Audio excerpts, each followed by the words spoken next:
Assalamualaikum dan salam sejahtera semua. Alright, so hari ni mari kita masuk belajar dalam bab 6 persamaan linear. Dan hari ni kita akan tumpukan pada 6.1 persamaan linear dalam satu pemboleh ubah. Okey, mula-mula kita kena tahu dulu apa itu persamaan. Persamaan ini ialah bila kita ada simbol sama dengan. Okey, ini ialah simbol sama dengan. Okey, apa itu persamaan? Persamaan ini bermaksud jumlah di kiri ataupun nilai kiri di kiri dia sama dengan nilai di kanan. Sebagai contoh, kalau 1 tambah 1 di kiri, jumlah dia, nilai dia di kanan ialah 2. Contoh lagi, kalau 3 tolak 1, nilai dia di kiri, nilai dia di kanan ialah 2. Jadi, di kiri mesti sama dengan kanan. Jadi, kalau ada simbol sama dengan, maksud dia itu ialah persamaan. Okey, lagi satu contoh. Kalau 3 darab dengan 2, sama dengan 6. Jadi, ini semua ialah persamaan. Contoh lagi, kalau 6 sama dengan 12 bahagi 2. Okey, kiri sama tak? Kiri ialah 6.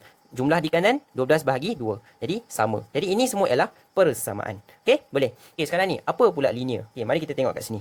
Masa sekolah rendah, kita telah pelajari dalam kotak, cikgu akan bagi kotak and then dia akan buat macam ni, tambah 2 sama dengan 5. Okey, apa nilai di dalam kotak? Nilai di dalam kotak kalau kita tengok, apa nombor yang tambah 2 boleh jadi 5? Kita tahu nombor itu ialah 3. Betul? Alright. Contoh lagi, kalau dalam masa sekolah rendah kita belajar, okey, 10 darab, kotak sama dengan 10. Okey, 10 darab dengan nombor apa boleh jadi 10? 10 dia darab dengan 1. Okey, boleh? Jadi, kita tahu dulu masa sekolah rendah kita dah belajar dalam kotak. Sekarang ini, masa di sekolah menengah, kita akan belajar satu lagi benda. Kita ganti kotak itu dengan pemboleh ubah yang kita belajar pada bab 5. Okey, pemboleh ubah kalau kamu masih ingat, pemboleh ubah itu kita gantikan dengan kotak. Kotak itu kita gantikan dengan pemboleh ubah. Contoh dia X, kita ganti dengan X. Kotak kita tak pakai, kita ganti dengan X. Kita ganti dengan Y, kita ganti dengan P, Q, A, B dan sebagainya. Okey? Jadi, kotak kita buang, kita ganti dengan X. Jadi, dia akan jadi macam mana? Dia akan jadi X tambah 2 sama dengan 5. Jadi, kita tahu kotak itu ialah 3. Jadi, X ialah 3. Alright, contoh lagi. 10 darab dengan Y sama dengan 10. Jadi, kita tahu Y, kotak itu ialah 1. Jadi, Y ialah 1. Okey. Jadi ini yang kita gantikan dengan pemboleh ubah. Jadi sekarang ni kita nak belajar persamaan linear dalam satu pemboleh ubah. Kita dah tahu persamaan. Persamaan ialah bila ada simbol sama dengan. Okey, apa pula linear? Linear ini ialah bila pemboleh ubah kita berkuasa 1. Jadi kalau X dia berkuasa 1, kita boleh tulis macam ni. Jadi ini ialah linear. Okey, kalau dia X kuasa 2 ataupun X kuasa 3, ini semua bukan linear. Okey, bukan linear. Dan apa pula satu pemboleh ubah? Kalau kita tengok persamaan ini, okey, kalau macam cikgu tulis X tambah 2 sama dengan 5, ini ialah satu persamaan. Okey, ini ialah satu persamaan. Dalam persamaan ini ada berapa pemboleh ubah? Dia ada satu saja, X. Jadi satu pemboleh ubah. Kalau cikgu tulis X, Y tambah 3 sama dengan 5, adakah ini satu pemboleh ubah? Ini bukan satu pemboleh ubah sebab ini ada dua pemboleh ubah. Kalau contoh X kuasa 2 tambah 3 sama dengan 4. Contoh. Jadi, ini adakah ini pemboleh ubah dalam linear, persamaan linear? Ini bukan persamaan linear. Sebab apa? Sebab ini X dia, pemboleh ubah dia berkuasa 2. Dia kalau persamaan linear mesti pemboleh ubah berkuasa 1. Okey, boleh faham tak? Okey, contoh. Mari kita tengok Okey, kalau cikgu tulis macam ni, Y tambah 3. Okey, adakah ini persamaan? Adakah ini persamaan? Ini bukan persamaan sebab dia tak ada simbol sama dengan. Dia mesti kena ada simbol sama dengan. Okey, X kuasa 2 tambah 3. Adakah ini persamaan? Ini juga bukan persamaan. Kalau 5 tambah Z bahagi dengan 5. Adakah ini persamaan? Bukan. Dia kalau nak persamaan, dia mesti kena ada simbol sama dengan. Jadi semua ini sebenarnya dia ialah ungkapan algebra. Okey, ini kita tak panggil sebagai persamaan. Kalau persamaan dia mesti macam ni. Y tambah 3 sama dengan 8. Bila ada sama dengan dan ada satu pemboleh ubah, barulah kita katakan dia persamaan linear dalam satu pemboleh ubah. Okey, contoh lagi. Y bahagi 2 tolak 10 sama dengan 1. Ada sama dengan. Maksud dia ini ialah persamaan. Okey, Y bahagi 2. Jadi Y ialah satu pemboleh ubah. Jadi ini juga ialah persamaan linear dalam satu pemboleh ubah. Contoh lagi. 3N tambah 1 sama dengan 6N. Okey. Sekarang ni kita ada N dengan N. Masih satu pemboleh ubah. Kita bukan ada N dengan Y. Kalau N dengan Y dengan Z, itu dah 3 pemboleh ubah. Jadi ini ada satu pemboleh ubah dan dia ada satu persamaan. Dan kalau tengok pemboleh ubah semua ni berkuasa 1. Jadi semua ini ialah persamaan linear dalam dalam satu pemboleh ubah. Okey, boleh? Gitu saja. Okey. So seterusnya, kita dah faham benda ni. Mari kita tengok contoh. Okey. So, Tadi kita tahu kalau kita ada pemboleh ubah X tambah 2 sama dengan 5. Okey, macam mana kita nak tahu nilai X? Okey, macam mana kita nak tahu nilai kepada X? X ni sama dengan berapa? Okey, macam mana? Jadi ada 3 cara yang kita boleh buat. Okey. Kaedah yang pertama kita panggil KCG. Okey, KCJ. So kaedah cuba jaya. Okey, nanti cikgu akan tunjukkan satu persatu. Kaedah yang kedua ialah kaedah kesamaan. Dan kaedah ketiga, pematah balikkan. Okey, mari kita tengok macam mana kita nak selesaikan soalan ni menggunakan ketiga-tiga cara. Okey, KCG dulu. KCJ dulu. Okey. So KCJ kita macam ni. Kita gantikan nilai X ni. Contohnya X sama dengan 1, X sama dengan 2, X sama dengan 3. Okey. So kita gantikan masuk nilai X sama dengan 1 ni ke dalam persamaan kita. Persamaan kita ialah X tambah dengan 2 sama dengan 5. Okey, sekarang ni mari kita gantikan. X sama dengan 1. Jadi 1 tambah 2 sama dengan 5.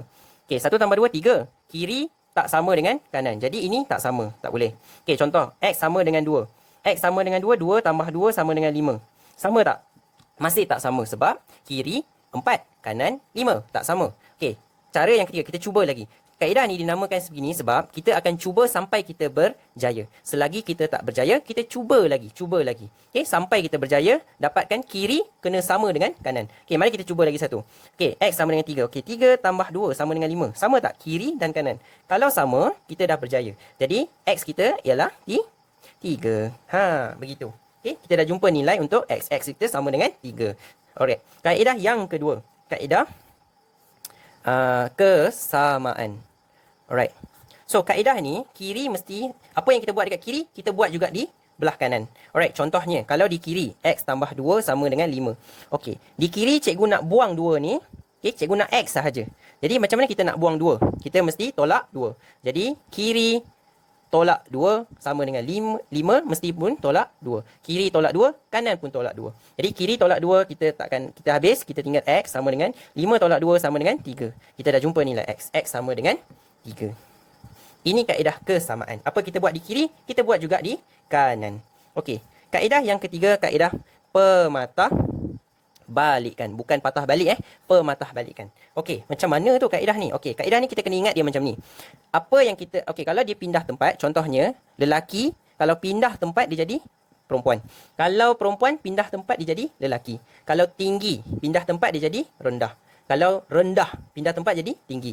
Jadi kalau tambah, bila pindah tempat, pindah dia jadi tolak. Kalau tolak pindah jadi tambah. Kalau darab pindah jadi bahagi. Kalau bahagi pindah jadi darab. Okey, boleh. Okey, sekarang ni bila dia pindah, contohnya daripada kiri dia pindah ke kanan, dia akan bertukar. Okey, dia akan bertukar. Jadi X tambah 2 sama dengan 5. Okey, ingat. Kita kena cakap macam ni. X tambah 2 sama dengan 5. Jadi X tambah 2 tambah 2. Jadi tambah ke sana dia akan jadi tolak 2. Tinggallah X di sini. Jadi 5 tolak 2 sama dengan 3. Kita dah jumpa nilai X. Okey, boleh. Alright, tak apa. Kita cuba lagi satu soalan menggunakan tiga-tiga kaedah ni juga. Okey. Alright. Soalan yang kedua kita cuba okey, mari kita tengok Okey. 2 kejap Okey. 2x tambah 1 sama dengan 7. Okey. Jadi sekarang ni mari kita guna kaedah cuba jaya dulu. Okey, kita bagi X sama dengan 1, X sama dengan 2, X sama dengan 3. Selagi tak cuba, kita naikkan lagi nilai X. Okey, 2, X 1 tambah 1. Okey, 2 darab 1, 1 tambah 1 sama dengan 3. 3 tak sama dengan 7, jadi bukan. Okey, 2 darab dengan 2 dengan 7. Sama tak? 2 darab 2, 4. 4 tambah 1, 5. 5 tak sama dengan 7, tak sama. Okey, 2 darab dengan 3 tambah 1 sama dengan 7. Okey, 2 darab 3, 6. 6 tambah 1, 7. Kita dah jumpa. Jadi, X kita ialah 3.